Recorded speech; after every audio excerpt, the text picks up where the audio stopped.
Now, please go. Today is the 8th or 9th of January 2021, and we're doing a public discussion session with Pageman and Peter and a couple other guys from the public session. This one's at a different time. It is at roughly 12 or 11 a.m. UTC. We're giving this one a go to see if we get more people in. So Pageman will go through his usual procedures and we'll go from there. Okay, so we have a few rules before we start. If you want to volunteer or do something or assist us in any way, we can talk about that afterwards. So we don't talk about it here on the session because it takes too much time. And I would suggest that you don't promote other organizations because we don't have so much time, and we try to use it to just learn about the Venus Project. And please know conspiracy theories. The subject is difficult enough, and conspiracy theories, it's very difficult to discuss. So we don't do it here. And this is also really not a place for debate. It's not about, arguing with each other. My role here is not to really convince you or, force you in any way. I'm here to assist you in finding the questions that you feel haven't been answered. And the way I view it is that you will never learn coming to these sessions, what it's all about, because the subject is too big. So you can't come here every 2 weeks and say, I'm going to learn. This is to get you going in the right direction, but then you have to do your homework. That's the way you're going to understand this project. But I'm here to assist you as best as I can. And if you could assist me, if you want to ask a question, please try to keep it as short as possible. Because I've been doing this for many years, I know what it is you want to ask. Just keep it simple, and I'm going to try to assist you. And you let me know if I'm way off. Then you just say, hey, that wasn't what I was thinking about, and then we take it from there. So I just want to give you my background, how I got into this. So the Venus Project for me, it started with the Jacque's movies. And when I saw them, there was this person and he was talking about things I couldn't understand. I had no idea what he was talking about. And I didn't really enjoy Jacque Fresco back then. I found him a little bit annoying. But because I watched the Jacque's movies so many times, I got some bits out of it. And I tried to have a discussion with somebody about the Venus Project. And he asked me a couple of questions and I couldn't answer them. And then I got into it. I started looking up more and more answers in the YouTube videos and looking at their homepage. So that became my new hobby, just looking at those videos. And after doing that for 2 years, I started to create events like using the site Meetup. So in Stockholm, I used to hold sessions. I did before the Corona thing, COVID, but I put it on a pause and I started doing these kinds of sessions. So I did that for many years. And I bought, everything I could get my hands on from their website. And in 2014, I went and met Jacque and Roxanne. And it was nice seeing them. But when I was there, I wanted more material because I had listened to everything so many times. And I told them that I would transcribe their lectures if they would give them to me. And they started to give them, and I did my work, and they gave me more. And I did that for 3 years. So I got access to 300 other videos or lectures that haven't been posted. And they have around 800 lectures, and that is my goal, to get to all of them. And in 2016, they contacted me and said, do you want to become a point of contact for Sweden? And I said, okay. And I went through a education process, 12 weeks or so. And after doing that for 2 years, they contacted me again and said, hey, we're doing something that is called the Social Cyberneering Education Project. When you're finished with that, that is when you can say, I represent the Venus Project.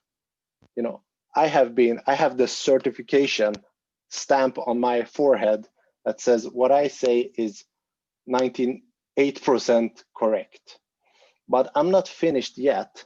And why I bring that up is to have a disclaimer, to say that the things I talk about here come from a lot of experience, but you can take it with a grain of salt. Okay, I might be off. I don't think I am in most cases, because I've been doing it for so many years. And when you have people that look at your videos that know a lot and they don't say anything to you, you know that you're probably on the right path. Okay, guys, so we're gonna be, sorry, I'm just gonna change the PowerPoint. Give me 1 second. Let's see here. So for today's session, I got a couple of questions sent to me. Let's just bring those up. Here you go. And here we go, here we go.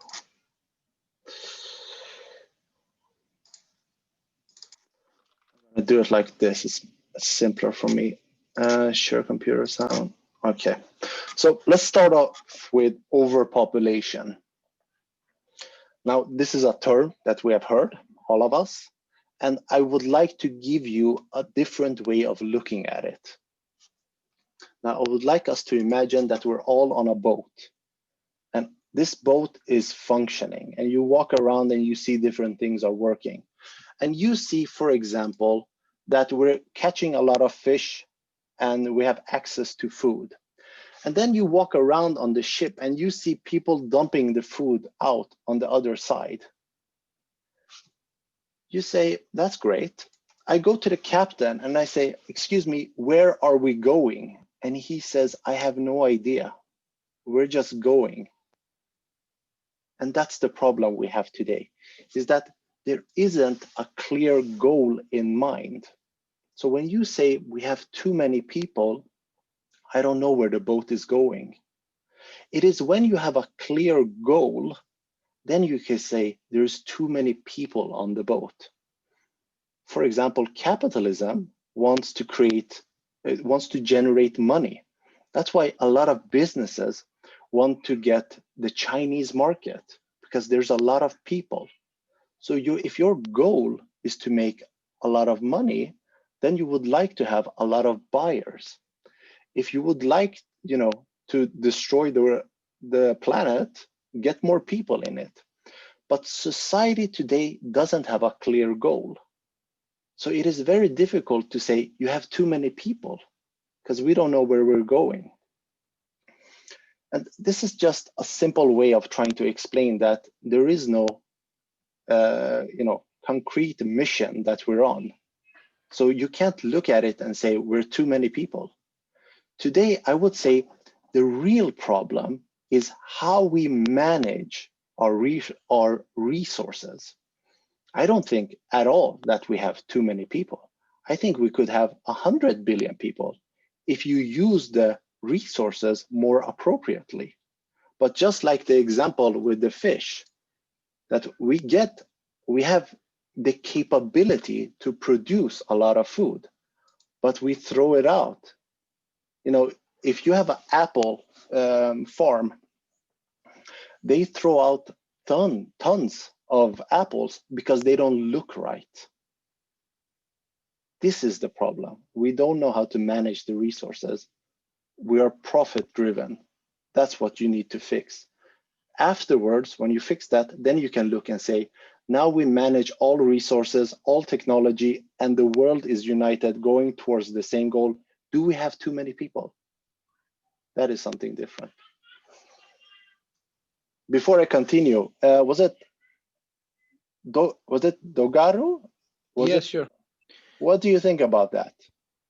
Well, I see it this way, that every people has wants and needs, and I know about the wants and needs, that many of the wants don't have to be, don't have to come true for the people, but still every people wants things. Every people want a house, every people wants a car, every people wants her clothes, every people wants a cell phone, every people wants a laptop, everything. You know what I'm saying? So if I make 2 kids, they will do like 2 kids themselves, and it grows exponentially. And every one of those wants all those things. I'm looking at around around Bucharest, around my whole my city, all over the place. 10 years ago was wild prairie, or I don't know how to say it, wild fields. Now there is nothing left. There are all only houses, only apartment buildings all over the place. There is nothing wild anymore. If you want to go see something wild, you have to go like 200 kilometers away. And this is the problem. As long as we still multiplying like this, we will going to destroy everything before we get to that mindset that we can manage the resources with care and stuff like that. That is the problem. How do you educate people to understand that you cannot multiply like this? It's insane. I don't know how to say it. Yeah. The way we look at it is that today we're playing a game. The game is called Monopoly. And the rules of the game is that you're supposed to win by making profit. So children are brought up to say, I want that, I want that. When you look at commercials all day, they're saying to you, this is what you need, this is what you're lacking. These are the problems that this society pushes. At the same time, we see that, oh, the environment is getting fucked up, but the game says, this is what we're playing today. So to us, it is the game that is problem. We need to change the game. If you don't change it, then you're gonna always have conflict with a person saying, if I, destroy this, I'm gonna get more from here. So they have an incentive to destroy the environment because they see a profit in it. So we have to change the game. If you don't, can I ask something? Because yes. The profit is an integral part of the monetary system, and there's no profit in being clever, or obviously there's profit in efficient resource management, but there's no profit in creating a sustainable world, and that is a problem. And I understand that cultural. Yeah. So I want to. You mentioned Dogaru about items. Everyone wants one of everything, and Jacque's been speaking of a library of items, and I think that's a really clever idea. That ownership won't be necessary in the future, and 2 parents creating 2 kids would be the exact. I mean, 1 or 2 kids should be sustainable and keep the population steady. As if you rise above 2 kids, that would increase the number of the population, but 2 kids per 2 parents is obviously just passing on 2 people. Yeah. The problem is that when we don't have a goal in mind where society is going, then it's very difficult to sit down and talk about what is appropriate. It is very easy when it comes, for example, if you're going to send a spaceship to Mars, then they look at their inventory and say, what is appropriate to bring for this mission? Because they have a goal in mind, what they want to achieve. Then they look, can I bring my frog toy? No, it is not appropriate because we have to pay $1 million in fuel to get that frog up into the air. So, but in society, we don't have a clear goal. So it's very difficult to sit here and say, is 1.5 children appropriate or 5 children? I just want to give you an idea that when you say people want things, to us, it isn't that they want things. They have been brought up to want things. I don't know if you have seen, for example, people that like to live like minimalists, or people in India that renounce everything. It isn't the person that does it. He has been brought up to say, I don't want anything. Just give me a bowl of rice this is what I want from this life. That is his philosophy. So when you see people buying things, they have been brought up in an environment that says to them, this is what you need. There is one more thing. Yes. I was thinking about Romania. We have like 17 million people. I was thinking if we build two cities like the Jacque says, two round cities, they are the perfect design. We can fit all the people in Romania into cities. Japan, Tokyo has like 37 million people in only one city. I think we can do that in two cities. But on the surface that we have here in Romania, I believe that there are too many people to give them a good way of life for everyone if we put them all together. And I don't think there are resources enough. There isn't a survey done to see if that is the case, but I don't think we have enough resources for everybody. Okay, so are you still with me? Or did I lose my internet connection? Oh, Jesus.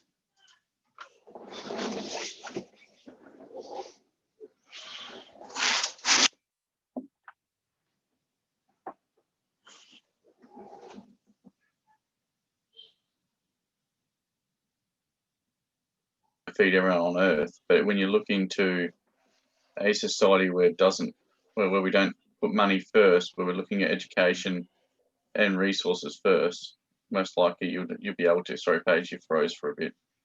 Yeah, I was just about to write to you, Peter. Please continue. Would you like to finish that, Peter? We've had this discussion many times before in the other public session, so I'm glad you brought it up. So today, you know, we look at things today, and I think there's plenty of statistics out there saying that we'd need 2 or 3 different worlds of resources to be able to feed every human in the way the Western world behaves, you could say, which I suppose a lot of us would be in that agenda, including myself. But when you take into consideration technology, I say when you put humans and the earth first rather than money, a lot of the ideas with farming and feeding and education would outstrip many of the issues we have. So we've talked to someone before about farming, like our traditional farming practices seem to be efficient for capitalism, but when you take into account technology and everything we have, you have to ask yourself, are we better off having a farming system that is maybe indoor and you can control the situation and it's automated? You know, so you use a whole lot less resources. You don't need to use pesticides and whatnot. And when you're looking to overpopulation, I'm trying to find this lecture at the moment for a doctor that I think I've shared before. And as many studies that have said that they've shown that in populations where the women are less educated, they tend to have more children than in societies where the women are more educated, because they're obviously participating in more activities or jobs, you could say. So overpopulation in today's society, I think, is an issue. But when you look into the statistics at overpopulation in a society or cultures, even in today's capitalism society, that have women being educated alongside men, so to speak, at an even level, you find that the rate of reproduction is less, if that makes sense or not. I would like to say it in a different way. The way we look at it is that with this planet, if we would go towards a resource-based economy, you would live better than the richest people in today's society. Not in 100 years, in like 10 years. Now, let me explain that for you. Have you heard the term planned obsolescence? Dogaro, have you heard that term? I know all about that. Okay, so let me just try to explain this, how I mean it, for maybe somebody that doesn't. Is there anybody here that doesn't know what planned obsolescence is? No, I don't know what that is. Okay, so planned obsolescence means that products are deliberately designed to break down, to not function. So for example, after 2 years, they would love for your product to break down, so you buy something new. And an example that I give of this is that when the lamp came and they started to produce this, people were inventing and say, how can I make this last longer? And then they created a lamp that lasted 100,000 hours. And they went to a producer and says, I would like to produce this. And the producers all had agreed that they wouldn't, that they would only create lamps, for example, with 3,000 hours lifetime, because they are not interested in creating the best product for humanity. They're interested in creating that which can earn them more money. So they couldn't work. They had to create things that would be produced. So their incentive became to create shitty products. And that's what you have all around the world today. They're pulled towards inefficiency. But when you go towards efficiency, it's going to be very easy to solve things that we feel are a problem today. And the reason why you will live better than the richest people is because even the richest people today, they still get products that are not the best that humanity can create. Steve Jobs, with all of his billions, still didn't get the best iPhone. He got a normal iPhone, but he knew that he could have done much better. But that's not his mission. His mission is to make money. I'm going to take a break there on this question, and we're going to continue the session. Think about this, and later on, if you want to bring something up, bring it up later, okay? So we go through all the questions. So I just want to ask first off, who sent me these questions about different systems? Is that person here today? Was that you, Chris? Or no? Somebody sent me a lot of questions. Okay, he might listen to the recording afterwards, but the question that he sent to me was, how is this different from other systems, other isms, socialism, communism? You know, all of these systems say that they're better. How is this more appropriate? To me, these systems, whether they want it or not, they become a type of system that goes towards the top. It is beneficial for the people on top. They become that way. They don't want it. When they lecture about it, that's not how it's supposed to work, but that's how it becomes. Other types of systems, they have an idea of a person's vision regarding what is appropriate. They say this person is something special. He knows the way, and he feels he knows the way. He has a vision and he's something different. Just put your beliefs in him and everything is going to be a-okay. I would like to give a very simple example of what this means. And I would like us to imagine that we're going to have a very nice picnic. And we give all of our money to a particular person. And we say, fix it, you know, make it nice for everybody. And this person, when he goes here, he has an incentive to somehow make it better for himself. So he takes a lot and he says to the other people, there was only bread. They can't see what he's eating, but he tells them, you know, we only have bread for you.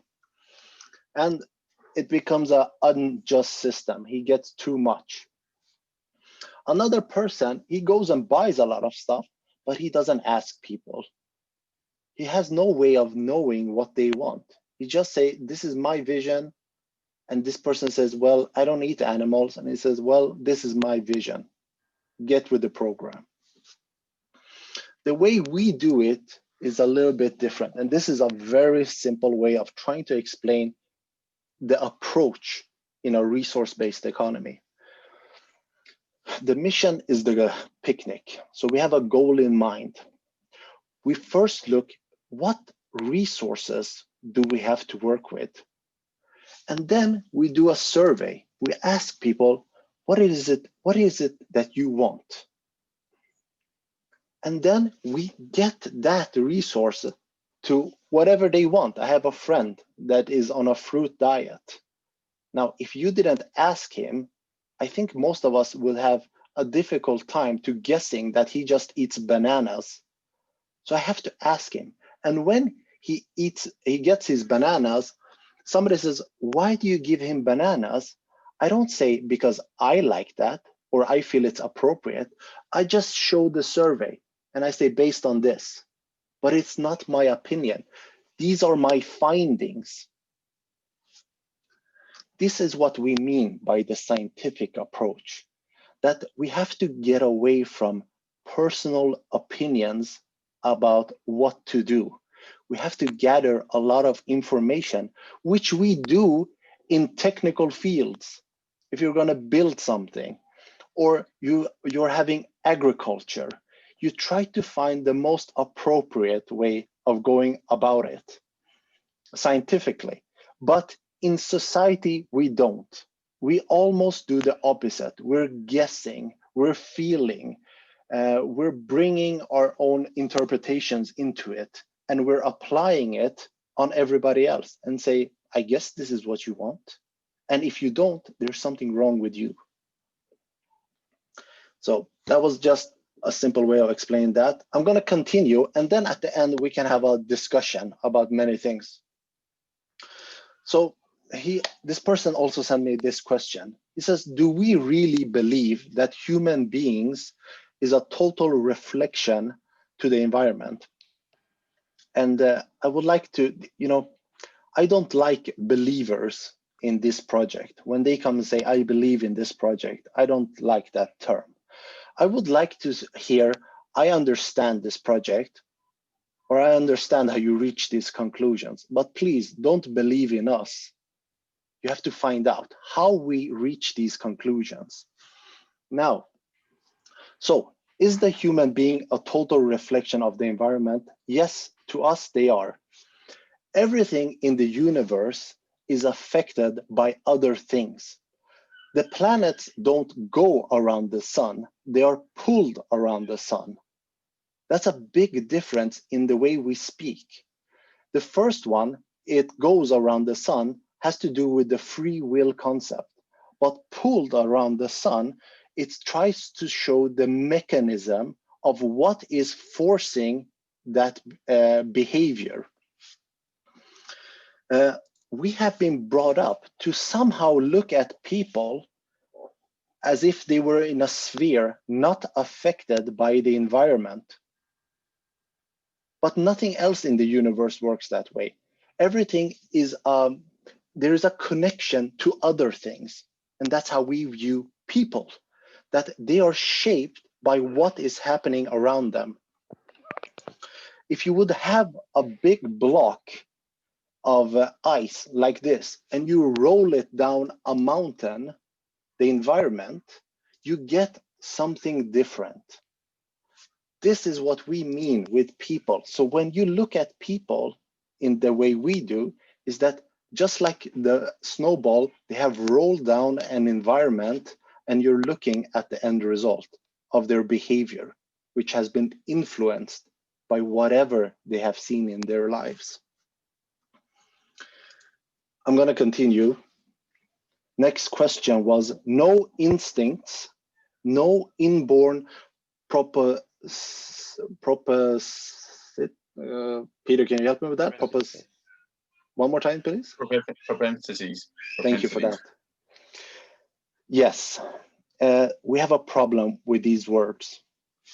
And also a person named Jacque, and his book is on the recommended book list. And I'm going to try to summarize a whole book for you. Jacque, he saw things in nature, and he asked this question: how come they're swimming together? And one of his colleagues said, because a shark has difficulties aiming for them. So they have an instinct to swim together so they survive. But then Jacque saw something else. He saw a whale come and open its mouth to swallow them all. And then he said to his friend, is it their instinct to gather so they can feed the whale faster. Is that what they're doing? Is that the instinct? So to us, instinct means I don't know. I don't know what is happening. And instead of saying I don't know, I use a word to describe what I don't know. Imagine a child asking you, why are there bubbles in the water? And you would say instinct. There is no explanation in that. It's just a word that skips over an explanation. Jacque decided to find these mechanisms of what forces behavior. And it's this book. And I'm going to show you an experiment to try to demonstrate how these things occur, but we don't see them. So here's an example of this. Let me know if the video isn't, the audio isn't working. This is Kevin, my neighbor, and he told me that they know how to root. Is the audio working? It is? For me, it isn't, but okay. They know how to hypnotize a rooster. Ready? So you hold him like this. Watch Tooster's body. Watch this. Watch his body. Oh my gosh. Watch. He's totally fixated. I don't think on it's the line. working because I can't hear anything. Is it working for somebody? Yes, I can hear the sound. Okay, Yes, I can hear it too. I can hear it also. you can just look at the visuals because they're just joking around. He's asleep. You This can is just like look when at the they're visuals. roosting. How long will he stay like that? A few minutes. Sometimes they'll stand up and stare at it and then lay down on the If we arm. erase the line, will he wake up? I'm not sure. I'm not sure either. Is he gonna peck me? Oh my gosh, if you erase the... Best ending to a video. So this is what Jacque was looking for in when he did his experiments. He was trying to find what forces behavior, because it is not always clear how a shadow or how the sun forces behavior in animals. And this is what we're looking for in people. To not use words such as free will, human behavior, or those are just words, but they are no explanation. Afterwards, if you can imagine an example that somehow is not part of the thing I have described, please bring it up. This is the last question that was sent to me.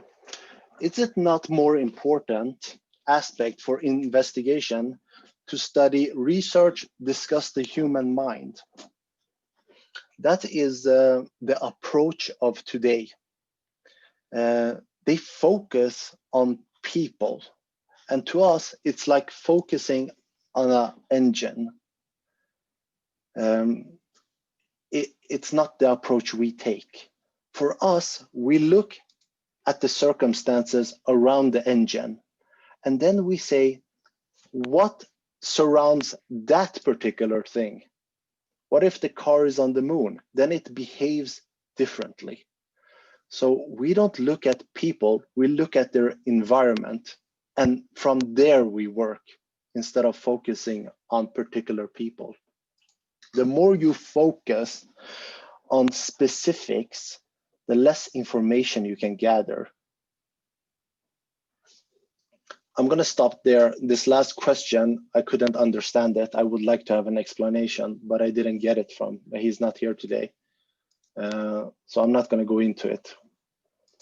So guys, first off, I just want to look at the chat to see if anybody... Just quickly, while you look, that last question to me, the person's asking you about, we've advanced so much in technology, but not in behavior. It's regarding that if we look in the book, which is The Study of Mankind by Stuart Chase, where he speaks of that we've come forward so much in our technological understanding of much of the world, but we've never applied that understanding to behavior or human, our behavior. That's what I get from that. Yeah. So for you guys, so me and Peter were reading a book, one of the recommended book list. But the way I see this question, or how I would like to answer it, is that Science is growing in all fields except when it comes to human behavior. There we're still in this intuition or feeling tone, or that's what politics is. It isn't a science, it is guesswork. And that's what we want to get away from. We would like to see science being applied to society regarding behavior. And that is what is That lacking. is because religion. That is because religion. Yeah, That is the only thing that is keeping the society behind. It doesn't allow them to think beyond what they think. I see it all over the place. yeah.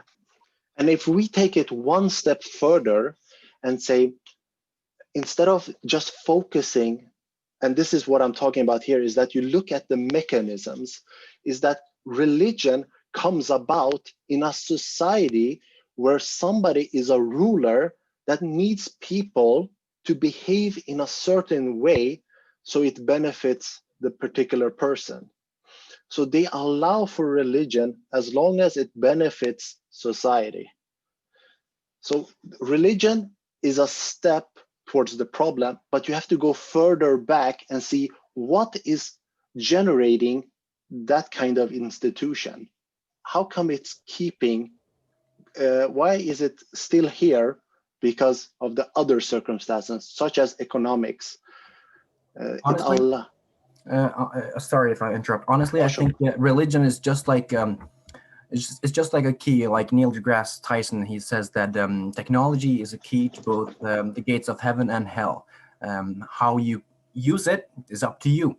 And no, I'm an agnostic. I don't believe in religion, but there are a lot of great values in religion, and there are a lot of ways to justify bad shit, bad behavior, killing, raping, lying. You can use a spoon to kill a person, or you can use it to eat. This is phenomenology. If any object in itself is not bad, the way you interact with it is bad. So you can justify your whatever actions with religion to do good, or you can justify whatever your actions to do bad with religion. And the same way with any technology. Rockets can take us to space, and rockets can take us to destroying nations. So I just wanted to put that in. Yeah, and that's how we look at it. Okay, guys, so that was the presentation. And now if you have something you feel wasn't clear on that, or something else you want to bring up, it is, that's the time for it now. Also, Jim, sorry. Jim, no could you problem. just explain that other question you had? The Pareto distribution. Have you heard of the Pareto distribution? No. Apparently, it's something that's occurring naturally in a lot of different places, and it's called a distribution of 80-20.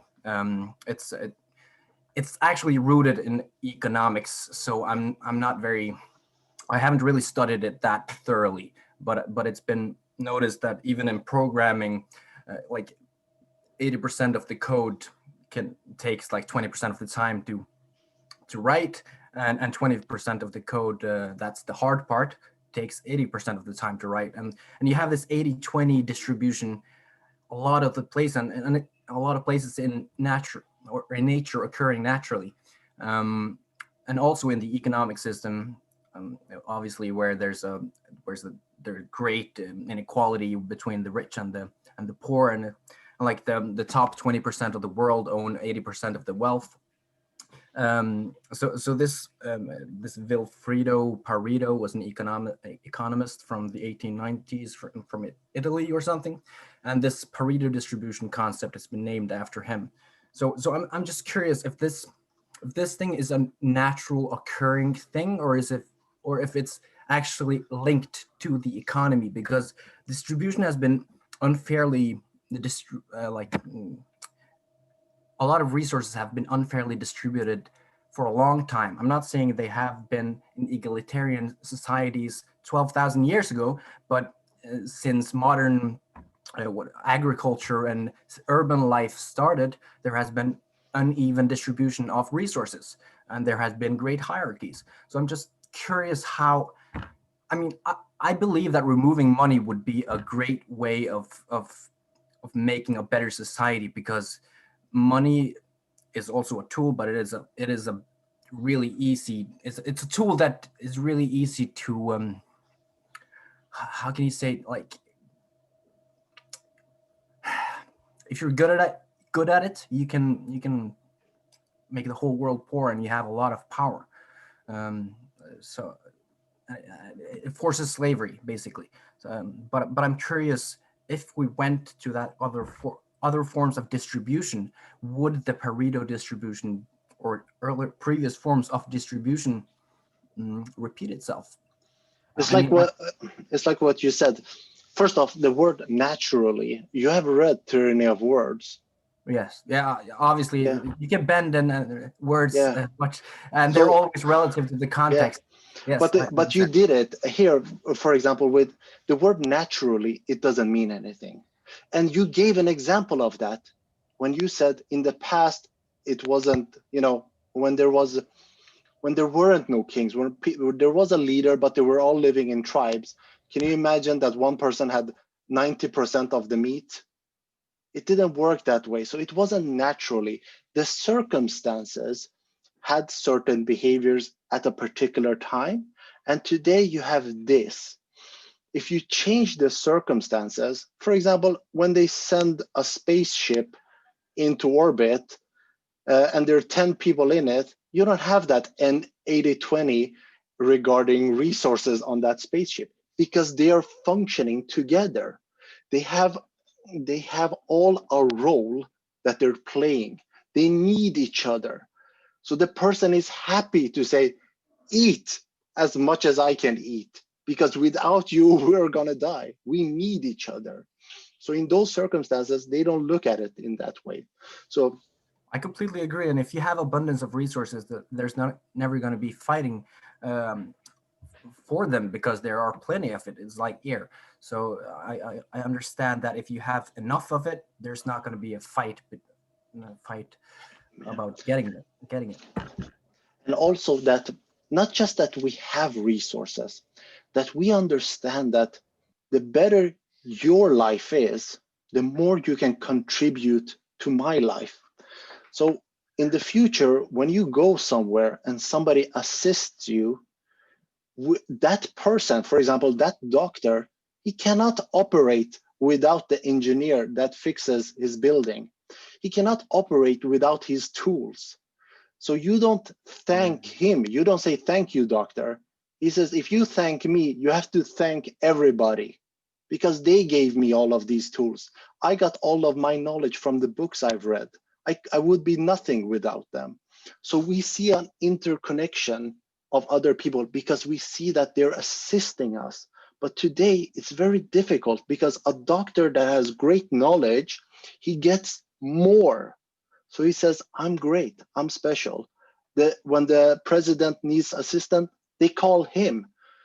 So when a student asks him, how do you do that? He says, I'm gifted. Because there is more benefits to him to keep that knowledge for himself. In a resource-based economy, when you have access to those things, he says, it's my pleasure to teach you, because someday I might need that surgery, and I would like you to know how this functions. And he will do his best to give that knowledge to everybody, because it benefits him. It's built into the system to give back. Yeah, the system is built on a symbiosis of every class. You need builders, you need carpenters, you need plumbers, and you need all or machines that do the work for us, preferably. Yeah. I understand that the symbiosis of all those segments is very important. I appreciate that answer. We need One to more automate question in as the. much as we sorry. can, because or else it will not work if we don't automate as much as we can. It will help. The more you can give people, the easier it becomes to solve your problems. The most important thing, yes, automation and the buildings, all of that is the visual. the deep essence of it is the approach, which is the scientific method. That is what takes a little bit of time to grasp, that tool to reach these conclusions is the appropriate thing. So for example, you mentioned that there's a lot of people in your area. If you need to disperse those people because there's not, for example, if there's not enough resources, instead of me saying, hey, everybody that is 20 to 30-year-old, get out, you go somewhere else, I have to do a scientific study to see what is most appropriate, which people are most appropriate to move from that city or from that particular place. And how I come about it, I have to find a way. And then I say, this is what I found out. And then I get feedback and they say, somebody says, you didn't bring in these variables. I say, thank you. And then I do it again. And I try to find the most appropriate at that time. I got a couple of questions in the chat. If you haven't written anything, Marco, could you bring up what you have written? What is your question or something you were thinking about?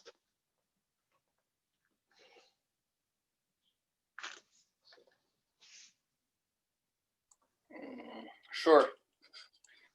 It was just a simple comment on the thought discussion we had at that point, because okay, we talked about overpopulation. There are too much inhabitants on planet Earth, but in general, to my, let's say, knowledge conclusions, the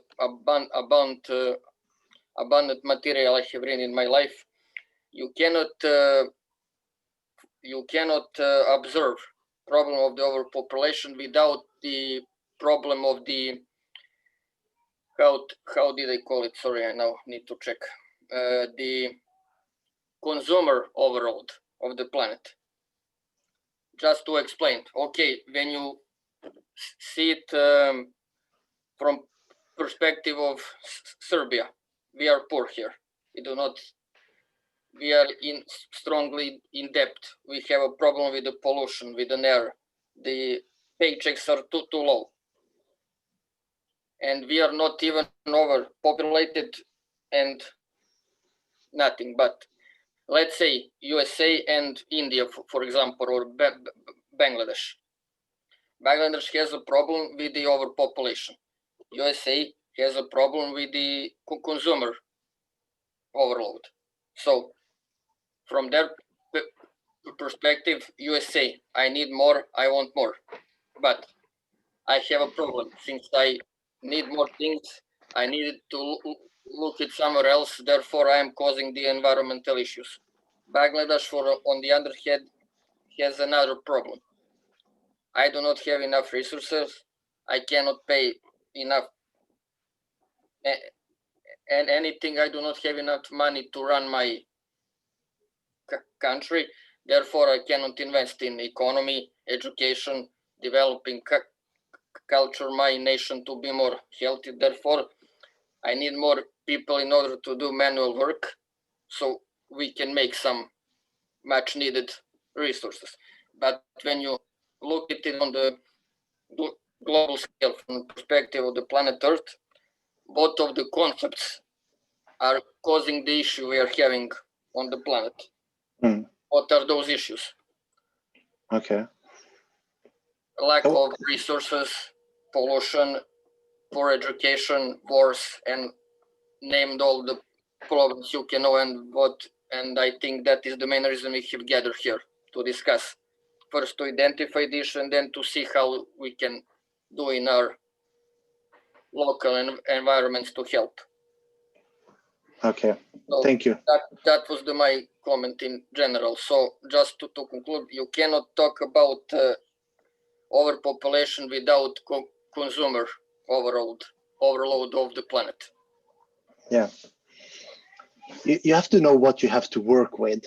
And we don't have in today's society, for example, if you go to a company and they don't know how many people are working there. So you say, I'm supposed to buy chairs. How many people work here? And you go to management. They say, I have no idea. What are we producing? I have no idea. Then you don't know what to buy for the company. Every company is very appropriate. They know what everybody's doing. They know what they need. Almost, they're not super appropriate. But in society, we have no idea what's going on. We don't know how much resources we're working with, or what a company will do next year. What will Tesla do next year? They don't want to say that. They're going to keep it a secret as long as it benefits them. So we have a lot of question marks, and that is why it's very difficult to say overpopulation, because we don't know what we're dealing with. Jim, did you have that something you wanted to ask? Yes. About Just quickly, sorry, Jim, just 2 seconds. Just to answer or to elaborate on what Paige said, to me, a lot of the issues you speak about is a capitalistic problem. So when we're looking at a society that we're putting profit before everything, we don't look at recycling, we don't look at this. We're on a finite planet as much as majority of capitalistic society thinks that we've got endless resources. We don't. And most of the resources end up in landfill. So if you look at, I don't know if it's different. I know it's different in Western countries in landfill, but a lot of stuff we can reuse ends up in landfill. So when you're in a society that doesn't even consider recycling or producing a good, and they don't take into consideration, is this item 100% recyclable or 99% recyclable? They don't take that into consideration. There's no wonder that we're in this predicament we're in. And you can see that the world's slowly starting to look at that, slowly. But while the thing is, while money's a driving force, it's never going to happen. And then I think it's the video, The Choice Is Ours, talks about the problems and the solutions. And we all know the problems, and I think maybe Paige and I, we've discussed the problems many, many times. And so we're looking more at the solutions, or looking at the behavioural differences we can do to help in that direction. So I don't know if that helps, but Jim, please carry on. I think potential solutions to those problems where there are a lack of resources because of money is to try to create the resources without the money, and try to become sovereign from your state, and become an independent whatever you want to do, if it's agriculture or if it's electricity or if it's cleaning water. If you can do it very cheaply, or if you can disconnect yourself from your state, that would that is the way I envision the transition into a moneyless society, creating abundance in every sector that we are paying for. So if we have the money, if we have the food available, if you farm potatoes in your garden, you won't have to buy potatoes because you have them, or you're gonna have to farm quite a few potatoes because they're slow growing. But I'm talking, if you can produce as much as you can locally and become independent from money, you're going in the right direction. And I do not have answers to those questions in regards to a whole country moving in the right direction where scarcity is inflicted on your country because of profit. I mean, money is obviously the root of this problem, because that is what's driving that scarcity production. So I mean, I envision a moneyless society being transitioned to by creating every resource locally. I don't know how your situation is, but maybe you could produce clean water somehow, like put up a bag in the sun and drink it later or something. I don't know. Create a filter with something, and then maybe, I hate to say that we have to go back to trading, but we are dependent on each other. Like we mentioned earlier, we will have to exchange goods in some way, and hopefully that can be out of goodwill. I would gladly participate in creating salads for everyone if I got electricity for free. And if everyone could have that mindset, or the other way around, I would happily produce electricity. It will not work. Sorry to interrupt, but it will not work, because there will be people that will say, well, I worked too hard and I want more of that, or something like that. It will not work. To work, you have to have a copy of yourself, and only then it will work. But people are different, and it will not work with trading. It didn't work from the beginning of civilization until now. The only way to do it is that I think about it is that in one state you declare it a sovereign state. Someone with our mindset take the power. I don't want to say power, but I don't know how to say it. Rule the people, take like the communists did, take every resources for the state, and then you, because communists did not make it because they use money in the first place, and second, they need people to do things. They force people to do things. If you take all the resources and you make but first you need a transition period. You need something like a universal basic income, so people will not need to work to live. And then when you free people, when they have enough time, they don't have to work, then they can start to educate themselves. Then the state makes educating programs in these directions for free, everything for free, even though they have money for free. And when people become enough educated, then you can go in this direction. And in the same time, you build automation for, let's say, for agriculture. When you state have control over the agriculture, and you can produce all the food automated, then you can distribute that food for free. But if you're not, if someone has to work for that, they will not agree to give it for free. They will have to be like yourselves. Let me just, sorry for interrupting, but I would like you to see the description that we have for the Venus project, because this question comes up every time, is that how do you go from this society to what we're talking about, the transition? And for us, the way we look at the transition, it isn't that you just sit here and educate people and say, hey, this is a better way. But because the person says, that sounds great, but I'm living good. You know, that's a great movie. Let's see it in the future, maybe. So for us, how does the change come about? It is that capitalism, by its own design, it will fail. What a company tries to do constantly is to lower cost. So what do they do to lower cost? They want to automate. They want to make it cheaper to produce. People have two roles in this society. That is to produce, get money for producing. I'm a worker, I produce, and then I go and buy shit. When I lose my job because of automation, then I can't function. I can't do my second part, which is to buy things.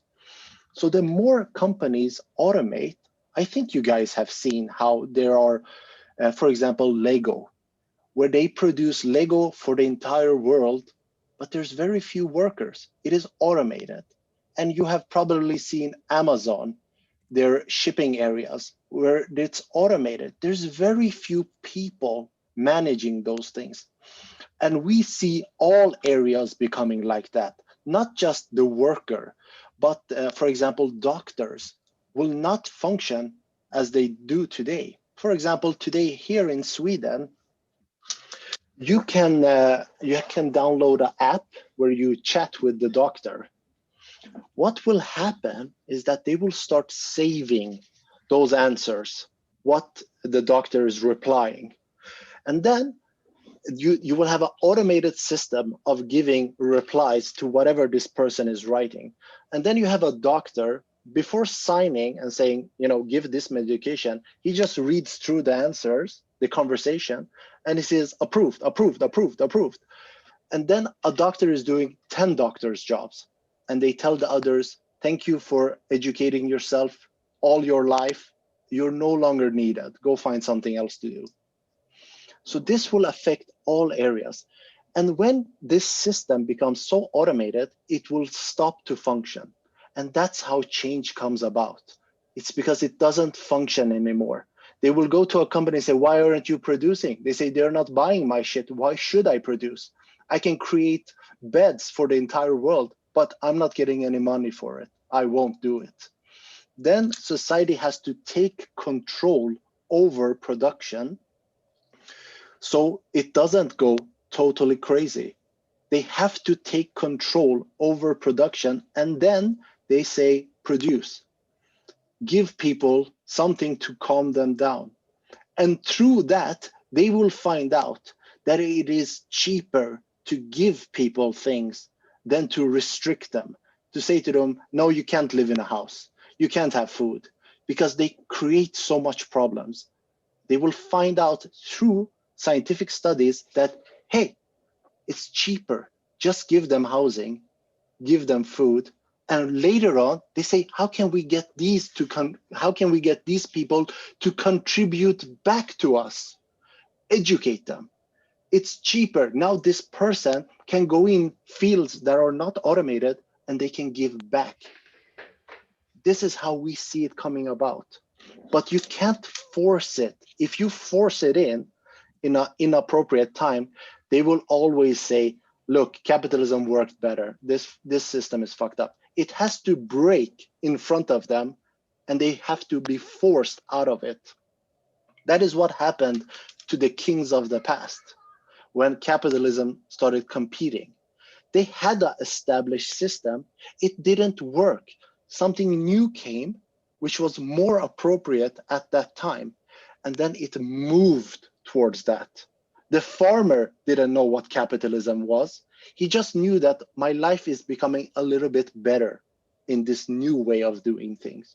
So he moved towards that direction.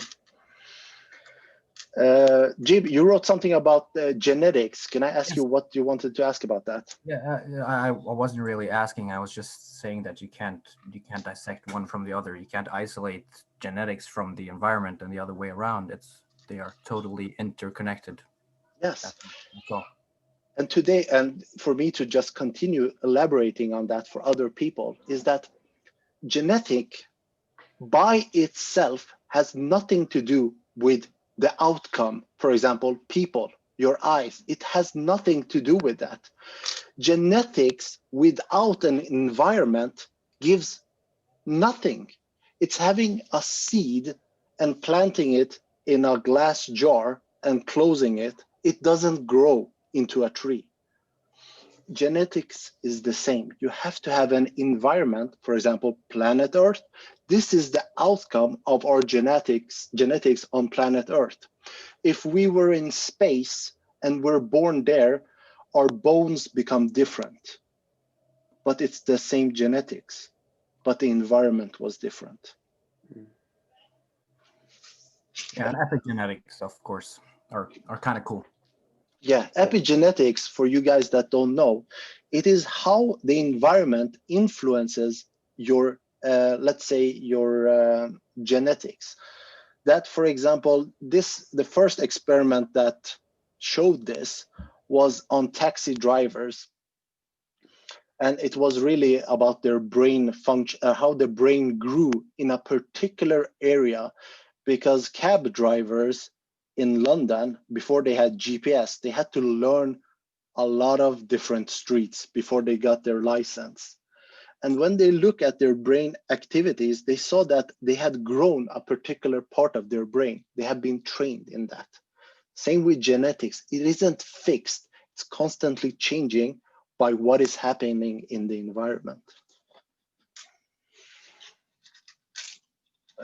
For somebody else that hasn't asked a question, Oscar or Johan or Chris, do you have anything you want to ask? Yeah, perhaps. How do you, when you meet a new person and want to tell them about like the Venus Project, where do you start? Yeah, it's almost impossible, and it's very difficult. I don't talk to people randomly. I have to have something like this, where I ask them to watch something an hour. That's why I ask you in the beginning how much you watched, because then I know approximately what kind of questions you will ask and where you're at. But I will tell you this, that after 10 years, I've listened to thousands of hours, I've read books, I'm still learning. So, but if I would talk to people, the way I do it is I don't talk about the Venus Project. I talk about, for example, human behavior. And I ask, is human nature, how do you view that? And they say human nature is fixed. And I say, what do you mean by that? And they say people want to survive. That's human nature. I say, why do people go to war? Why do a soldier jump on a grenade to save his friends? What happened to his nature in those circumstances? He could have survived if he didn't do it, but he decided to take his life. So I ask those kinds of questions. But I would suggest to you, don't bring up the whole subject. Only if you have 10 hours and the person really enjoys listening to you, because it won't work. You have to, it's like any other topic. Imagine talking to people about flying aircrafts before it was possible. It's almost impossible. Johan, do you have a question or something you want to bring up? Well, I wonder, are there any okay, I think I'm pretty sure that you're gonna bring this up, but are there any open resource repositories that you can contribute to for this? Can you say that one more time? A resource, something that you can contribute to? Yes, something open, like a repository or a resource library, so to say, that is linked to this Venus project and that you can kind of contribute to voluntarily. Yes, to our organization. Do you mean that if you would like to contribute in any way? Yeah. Yeah. So our organization, the way we have today is that we have supporters. For example, I represent Sweden, but because there's a lot of people that start here, they become, it's called a regional coordinator, but they don't have the title of, let's say, a true representative. They're here to assist people in Sweden, because it is not enough to learn 20 hours or a 20-week course. You can't say that you represent it. What I am doing is that I'm going a full course, which takes a couple of years to go through it, and then afterwards I get the stamp. But if you want to become a regional coordinator, then we can talk about it afterwards. What that means is that you will go through an educational course, and then you can represent people in, you can represent your country. And for example, if somebody contacts us in Sweden, we assist them the best way we know how. For example, somebody contacted me and said, can you come and hold a lecture for a group? And I said, okay. And then and I do my best, I go there. And if somebody else can't come from, for example, Roxanne, then I go and I do my best to try to present it. So if you want, we have different fields. For example, if you're a graphic designer, or you can work with creating the blueprint for the first city, which we have a couple of engineers working on. Or for example, you can do websites or something. You have to give what you were thinking about. But we will talk about that afterwards, if you would like. Yeah. In February, we're going to start a new set of regional coordinators. So if you're interested, let us know at this time. It's very appropriate to apply for that. I have a question, if it's okay. Yeah, Jim, go. You're talking of society as an entity, as it doesn't have a goal, and society needs to move forward, and society needs to this, and I know you're kind of trying to represent the whole world's population when you're saying that. But society, there's gonna be a lot of individuality in society, and there's always gonna be different visions of what the future should be. So I'm like, could you specify when you say society? Yeah. The scientific method, by its design, it is to narrow things down to a conclusion where people agree upon. For example, many years ago, if you wanted to buy a chicken, you went there and he had a chicken in his head and he said, this one is big. And you touched it and said, nah, this isn't big. This is a small chicken. You know, your price is too much. And you discussed it and you had your individuality regarding the weight. But today you go to a store, you don't discuss it because we have a tool, which is the scale. You just put it there and you say 1 kilo, and all the world agrees because they use a tool which we agree upon. Yeah, this I kind of relate this because an object, like I mentioned previously, and this is a part of Jungian, Freudian's. They started this thinking about phenomenology, and no object in itself is just an object. It's all about how a human interacts with it, and that's when it gets meaning. And in science, science is very useful for a lot of stuff, definitely. And it's a very effective communicative method because you can get your point across very specifically, like down to the details in like objectively. But humans cannot experience the world without subjectivity. So we can't eliminate that completely from the algorithm. It needs to be implemented somehow. I don't know the answers to that. Could you give an example of subjectivity? I like porridge. And a spoon is a tool to eat with, like I mentioned previously. But I can probably murder someone with a spoon, and it would become a murder weapon. You can use a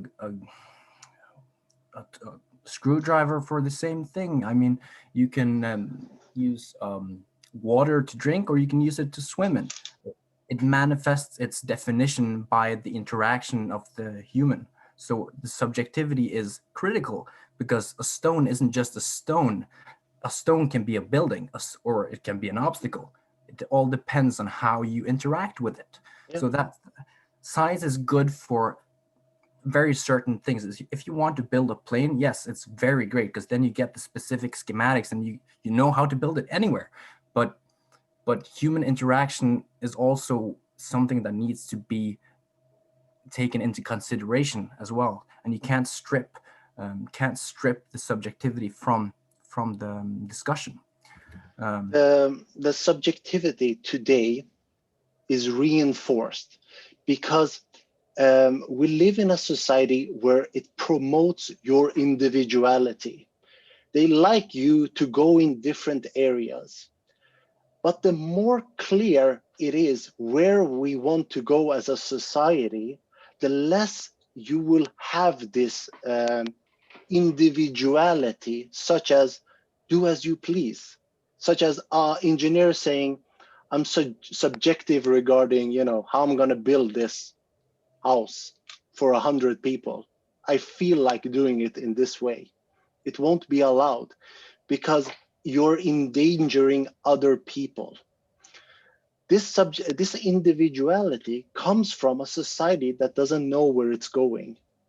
So it promotes it. But the more you know where you want to go, for example, back into space, they don't have subjectivity. They train them to be able to accomplish something.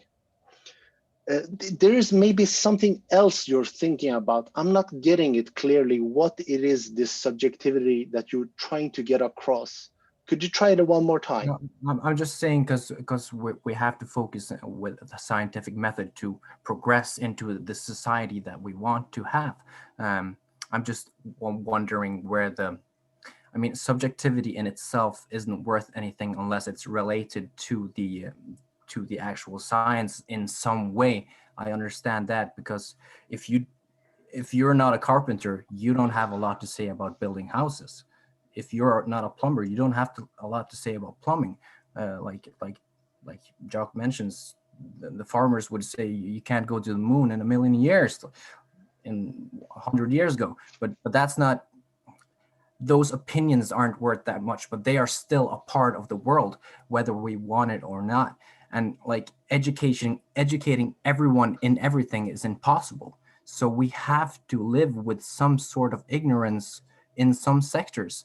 And then we rely on mutual faith in each other somehow, because I won't know everything in airplane, jet plane stuff, aerodynamics and stuff like that. I think electricity is interesting, but I need to have faith and trust in others that do work with that they are doing their job correctly. Let me give you an idea. Maybe you can think about it. I work at a university, and I get a lot of interaction with the scientists. And one of them that is, let's say, one of them is a little bit higher up. He's part of the process of hiring scientists. And we were having dinner because, when we're interviewing different people, and he was talking to another scientist. And because their fields are so narrow, they don't know everything about what they are doing. But his approach to me was so interesting in how he was asking questions to this person. And it was basically like this: the thing that you're working on, can you explain it like I'm 5 years old? Because I know a lot of things in my area, but in your area, I don't. And he was constantly asking him, simplify it. Simplify the way you're speaking to me, because that field, I don't know. And he was talking about brakes on cars, but he was talking about nanotechnology on how they're using it for brakes. So this person has been brought up, if he wants to acquire knowledge, he knows his limitations, but he's still interested in that field. So the future, it's more clear what you know, and you don't have the baggage of, I have to impress everybody because my salary, my life, my status in society relies on it. So that's why you have presidents that can't say, I don't know. Because all of their lives, they have benefited from saying, you don't know, I know. They have been reinforced in that behavior. In the future we're talking about, they will not applaud, but it will be a standard when you say, I don't know. And he says, it's a pleasure for me to try to explain it to you because I know this is not your field. It's like going to somebody and say, speak English. He says, I don't speak English. You say, why don't you? It's so obvious. It's not his field. He doesn't have that experience. So that's how I would try to explain that. Okay.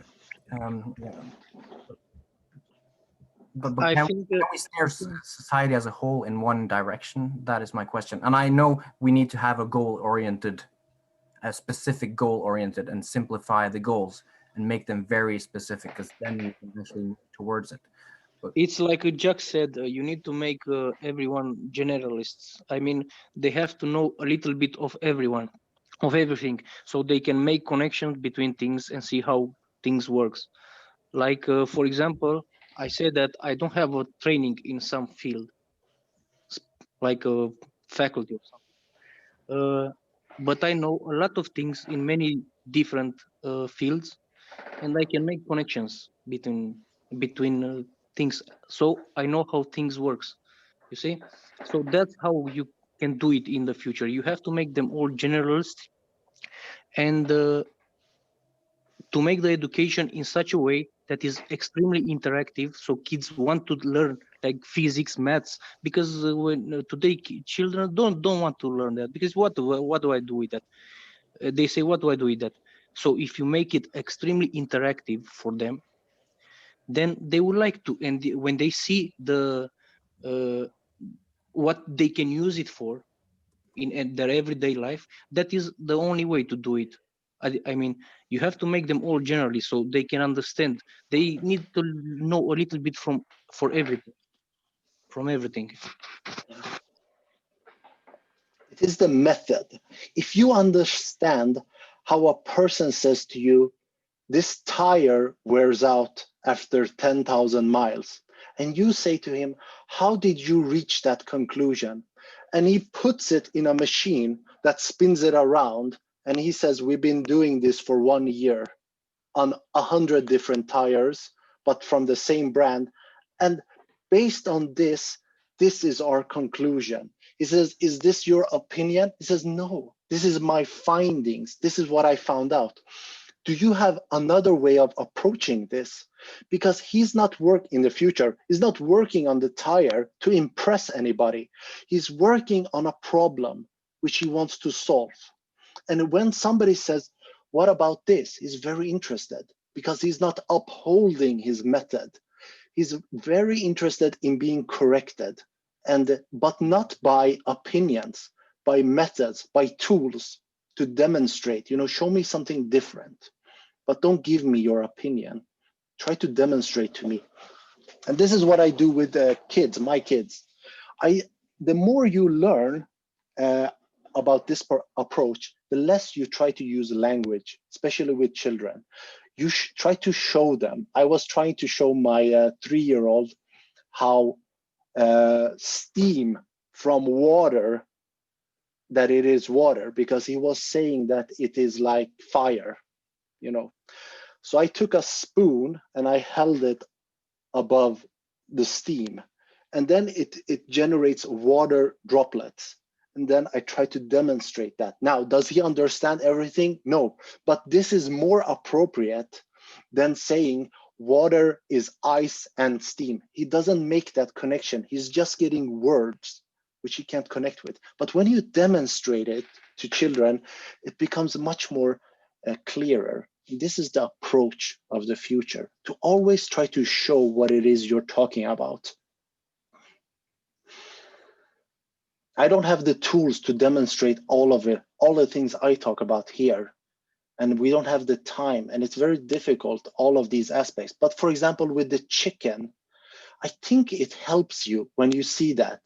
When I talk about mechanisms that force behavior, and then you see a line, and you see something that couldn't be, if I just said the words, you wouldn't make the connection. But when you see the video, it helps you to see what I'm talking about. Okay. I also have a question. Yes. Because I understand many things in many fields, I also understand quantum physics. Yes. And because I know a little bit how quantum physics particles react between them, can't we say that everything that happens today is actually a destiny of the Big Bang? We have particles that exploded, let's say like that, at the Big Bang, and they interacted with the forces of nature. They interacted in such a way that they lead to what happens today. Okay, everything, even the thought that you have in your head, you said you have it, but actually it's a result of past interactions between the smallest particles, like quantum particles, and this is the result. In other words, I think we are what we think and everything around us, it's actually just a result of the past interactions. So I'm not sure if we can really change anything about everything, because what we when you say that, do you mean people? Do you mean people that we can change everything, because everything, it's an interaction of those past, a result of those past interactions between those particles at an elementary scale. Yeah, but those particles, for example, with human behavior, yes, they have brought us here, where we're sitting here talking. All our past experiences in human history has brought us here, guys. Congratulations. But it isn't fixed, because I think I changed you somehow. Something I said might have made you think about something differently. So can you change behavior, which I think you're talking about? Yes, and that is what you see throughout history, that it's been a constant change of behavior from going out of the cave to agriculture, but we're stagnated in society. Our approach regarding how we should proceed is stagnant, but not in the technical fields. That is exploding, technology is going forward, but we are still relying on politicians, on what the religious person says. What does the superstar say? I want to know what Michael Jordan has to say about this. This is where we're way back. We're back in the ancient days of, Rome, sitting and discussing things. So this is what we would like to have a totally different approach towards. And then you will see society explode, just like technology advances forward, then you will see all of these things in a very short time. I just want to say about the Big Bang, don't look at it as a start. That comes from religion. God decided, it started here. The Big Bang is something that occurred, but don't look at it as a start of anything. It was a process. It might have been going back and forward, I don't know, but try to not look at things as it begins right here. Even if I push something and it collapses a million things, don't say it started with him pushing it, because he was brought up, educated to push that.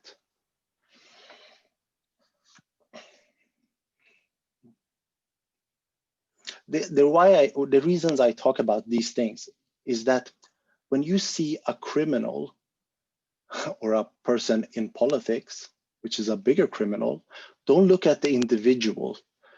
Try to look at the circumstances that shape that behavior. And then you say he's not relevant. It is, if I want to see a different kind of world, I can't focus on Donald Trump. I have to change the circumstances that generated that behavior. Yes.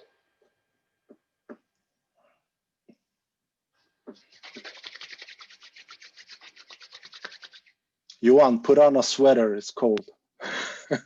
Oh, yeah. Oh, no, I'm not shaking.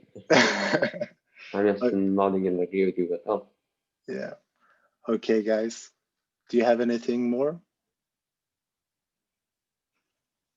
I think just been talking to Jim in the chat about Marshall Rosenberg's nonviolent communication. Do you want to carry on about when we looked into how he benefited from many of the tools he suggested, but then just disconnected from when he was talking about the energy and everything like that? Nate's here too, wasn't Nate? Was this something I was talking about or Jim was talking about? Jim was just talking about in the chat, if you wanted to have a quick look, about when we did Marshall Rosenberg's NVC. Okay. Do you want to say that, Jim? Say it instead, so I get it for the recording. All right, I'm just wondering the viewpoint or standpoint in regards to Marshall Rosenberg's nonviolent communication and where you agree and disagree in regards to his teachings. Okay, so whenever you listen to people that talk about human behavior in today's society, remember that it is their personal opinions. It is the conclusions they have reached based on their experiences. Same with Jacque Fresco. When he's talking about, for example, love or people interacting, that is personal. That is how he views life. So you put it in your pocket and you say, I will use it at this time because it is useful in my life. Same with nonviolent communication. If you feel it is helping you, great, use it. But don't uphold it and say, this is reality, because it isn't. It is his interpretation of that. Enjoy it. And when something more appropriate comes, then it is easier to put it aside if you don't look at it as the truth.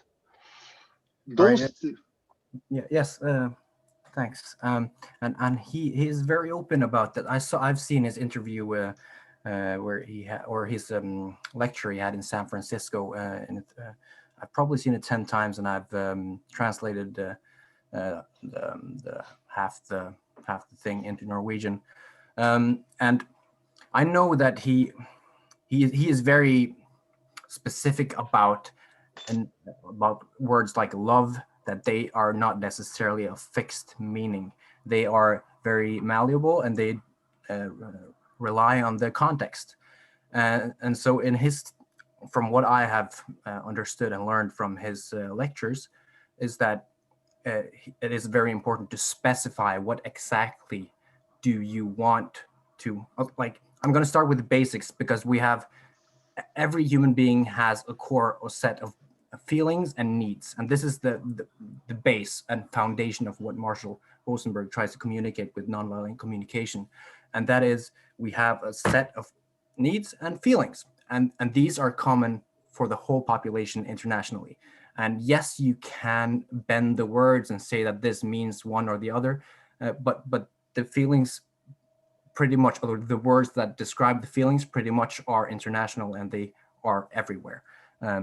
So that is what I would disagree with. It's because I understand the way he uses language. You have read Tyranny of Words. Yes. This should click with you that kind of language is not appropriate. The reason it is not appropriate is that it doesn't have a reference. A clear reference means that. No, that's the point where I want to get to. Okay, get to that.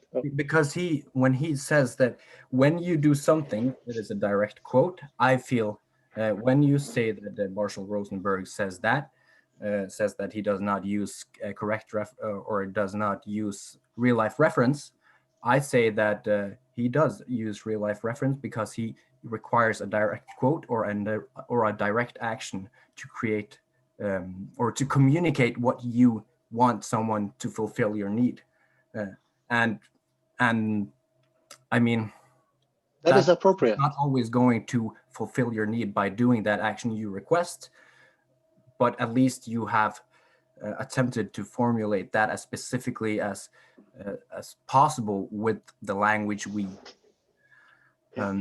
So he tries. He talks about words like too much, too little. There's no such thing. There's no such thing as good or bad. There's no such thing as too little or too much, or too high or too small. Or he talks quite a lot about the vagueness of language. So the most specific he got is the needs and the feelings, and these are. I mean, every human being has a need for water, has a need for hygiene, has a need for interaction, communication, has a need for warmth. Like, these are needs that are rooted in scientific biology. We need this to survive. If you don't get picked up as a baby, you die. We know this. Gabor Mate talks about this in Zeitgeist moving forward. So, like, there are elementary human needs, and these are international. These are globally. And feelings, to a certain degree, yes, you can bend and maneuver them in certain ways, but that's not where you get specific. You get specific in between. So there are like 2 variables or 4 variables. You have the request you want and what the action you want. Or I can remember 3 variables right now. There's the request for what specific action you would want from the person to make you feel better, and what need it would cover. And then there's the action. Can I ask you something? More, just because, to save time, what is it that you want to bring up? So we don't go through the whole, because it's such a big topic, nonviolent communication. I suggested we would take that in private later. Yeah, we can do that. Absolutely. That's no problem. Because, this comes from a lot of experience from my part, is that sometimes somebody wants to bring up something they have on their private side. And when they try to do it in this format, it takes too much time from the topic, because other people might not want to get into that. But I can do that with you. That's no problem. But I would say basically that nonviolent communication, that part that I enjoy is that if you don't use words such as be nice to me, be specific, give a reference of what that means. The more we use that kind of language, the more appropriate the outcome might become. It doesn't mean that it will be. So we can take that afterwards. Okay. Hey, Nate, are you there? Yeah, I'm here. What's going on, everybody? You're an hour and 30 minutes late, just so you know. And Wait, Nate, yeah, sorry. So a quick question: is this like a? Because I just saw this link. Is this for like your bi-weekly sessions, or is this something new? yeah, I decided to do it on a different day just to try it out. And apparently it worked because everybody here hasn't come to the other sessions. So that's why I did it, because usually I have it on Fridays, but you know, people come from all around the world, and that particular time might not work for everybody. So that's why I took this time. All right, Nate, great to have you here with us. But I was thinking about finishing it for today. It's been like 2 hours now, so let's keep some enthusiasm for the next time. So next session is going to be, I think I'm going to do it every week. One this time on Saturdays, but the next time it's going to be on this Friday coming up, and it's at 21 UTC. I'm going to post a link in all of the places. For you people that came here, if you found it in some other place, please try to join TVP International on Facebook, because that's the main place where you're going to see these events. I would like to have everybody in there. It makes it easier for me. Okay, guys, so thank you for coming. And if you have anything else you want to bring up, you can write to me on Facebook. We can discuss it. And me and Jim, for example, that nonviolent communication, we can discuss that. And I wanted to let you know as well that we have a book group. If you would like to join us and discuss these books that we're reading, let me know, write that to me. And if you want to learn about the topic more, that's a great way of doing it. And then you're going to be on these kinds of sessions, but we have all read the same book. So we're on, the same page. Okay, so that's about it. So thank you for coming, and I hope to see you next time, guys. I'll see you. Thank you. Thank you. Thank you. Bye-bye. Goodbye. All right, thank you. Goodbye. Bye.